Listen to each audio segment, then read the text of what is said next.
एकनाथ शिंदेंना भेटून बाजू मांडणार रवींद्र धंगेकर यांची माहिती। पुणे शहर गुन्हेगारी मुक्त व्हावं हे शिंदे फडणवीसांचंही मत। मात्र मलाच का टार्गेट केलं जातंय, धंगेकरांचा सवाल। मुस्लिम भारताला युद्धाचं घर मानतात असं बाबासाहेबांनी पाळणीपूर्वीच्या पुस्तकात लिहिलंय। मुस्लिमांसाठी राष्ट्र नाही तर इस्लाम प्रथम, गोपीचंद पडळकर यांचं वक्तव्य।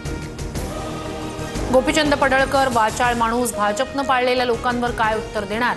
पडळकरांच्या मुस्लिम धर्मियांवरील वक्तव्यानंतर अंबादास दानवेंची टीका।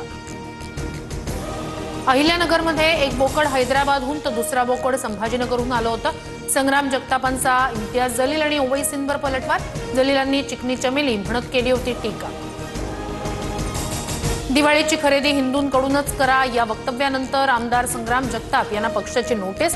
तर अजित पवारांशी सविस्तर बोलू म्हणत जगतापांनी बोलणं टाळलं। पक्षाच्या विचारधारेशी विसंगत बोलल्यावर नोटीस द्यावी लागते। नोटीसला काय उत्तर येतं ते पाहून पुढील निर्णय घेऊ।